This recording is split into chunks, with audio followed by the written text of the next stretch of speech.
Lalu apa saja sih yang skopnya sejauh mana? Sebenarnya kalau kita cerita sistem informasi kampus atau akademik itu luas. Tapi untuk kali ini kita orientasinya berkaitan dengan mahasiswa dengan akademik. Karena cerita akademik, kebutuhan akademik bukan hanya sebatas KRS, KHS, transkrip sebenarnya atau skripsi. Ada kebutuhan lain sebenarnya. Cuma saat ini semuanya semua hal itu belum tidak akan tercover dalam satu sistem ini.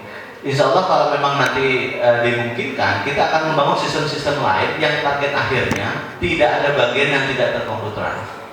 Itu target akhir. Artinya nanti bahkan yang sedang kita rencanakan, kalau memang nanti mau ngecek nilai saya berapa, oh saya nggak punya koneksi internet, nggak usah pakai internet, nggak usah pakai laptop, pakai apa? Cukup pakai handphone. Handphone yang seperti apa? Apakah handphone syaratnya harus yang sekarang modelnya kotak-kotak ya, atau yang disebut smartphone? Nggak perlu. Handphone selama handphone apapun asal bisa SMS sudah cukup. Artinya handphone yang 150 ribuan, 200 ribuan itu nggak masalah. Jadi mahasiswa setelah ujian pun kalau dia mau pulang silahkan pulang, kira-kira seperti itu. Kenapa? Karena dia udah bisa ngecek nilainya lewat handphonenya.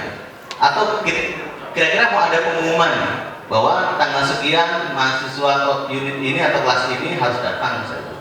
Kalau sekarang mungkin harus telepon satu-satu atau SMS satu-satu, nanti nggak perlu lagi. Informasinya bisa dilihat di website atau ada yang namanya sistem SMS broadcast yang kita buat. Jadi sekali kirim terkirim semua itu. Jadi sebenarnya dari sistem informasi akademik online itu untuk otomatisasi kerja yang cakupan kegiatannya berkaitan dengan administrasi akademik, mulai dari antara mahasiswa dengan pihak akademik maupun dosennya. Nah, masing-masing nanti punya halaman sendiri, jadi nggak akan mengganggu. Artinya dosen akan punya halaman sendiri khusus untuk dosen, mahasiswa punya halaman sendiri khusus untuk mahasiswa, akademik punya halaman sendiri khusus akademik. Jadi nggak tercampur-campur, karena ada yang saya dengar kekhawatiran. Nah, kalau dibuat begini nanti waktu mahasiswanya buka internet, dia bisa otak-atik yang lain, nggak bisa. Mahasiswa hanya bisa melihat segala sesuatu yang berkaitan dengan dirinya. Artinya pada saat mahasiswa itu nanti sudah login istilahnya masuk ke website bagian mahasiswa, dia hanya bisa melihat daftar mata kuliah di jurusan dia. Dia hanya bisa melihat nilai-nilai yang berkaitan dengan dia, sehingga dan dia tidak bisa lihat punya temannya. Kira-kira itu. Dia bisa melihat KS dia bisa melihat jadwal kuliah atau roster juga punya dia. Kemudahannya adalah itu tadi, dia bisa melihat informasi ini dari mana saja selama ada koneksi internet. Kalau yang sebelumnya bisa mau ngambil roster ke kampus, mau print KRS ke kampus, mau print KHS ke kampus lagi, kertas lagi, kan seperti itu. Makanya tadi seperti yang Bapak Rektor bilang, targetnya adalah paperless ya, mengurangi jumlah pemakaian kertas benar di kampusnya. Karena bisa saja nanti target itu seperti ini. Kalau mahasiswa yang butuh sebuah KHS yang resmi, dia bisa ngeprint sendiri di luar, dia tinggal bawa ke kampus, di kampus kira-kira di legis atau di stempel. Jadi nggak perlu kampus lagi yang ngeprint satu-satu KHS sekian dari kali sekian ribu, itu bakalan menghabiskan kertas dari pihak kampus.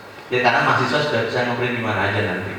Kalau dia nggak mau print ya boleh-boleh saja, karena dia bisa lihat secara online. Gitu. Kelebihan online itu banyak. Tiba-tiba dia di luar daerah, dia butuh data, ternyata lupa dia bawa kopian KHS misalnya gitu. Kalau manual kan dia harus nelpon ke keluarganya untuk dikirim lagi kan gitu. Tapi kalau sudah teknologinya online begini, dia sedang bisa di Papua, sedang di Jawa, butuh informasi KHS atau transkrip, dia bisa print dari mana aja. Kira-kira seperti itu. Nah, ada sedikit tambahan nanti bahwa sistem ini nanti akan kita integrasikan dengan partner baru UIN, yaitu Bank Mandiri Syariah, Bank Syariah Mandiri ya. BNI Syariah, mohon maaf. BNI Syariah, otomatisasinya seperti ini. Kita akan bandingkan sebenarnya ini juga bukan sesuatu yang baru, tapi kalau kita bilang di Aceh nanti insya Allah ini akan menjadi sesuatu yang baru. Kita bisa lihat juga, atau nantinya insya Allah bisa dibandingkan juga kalau mau membandingkan dengan kampus tetangga sebelah kita. Jadi kita stop dulu sebentar dan sedang aja.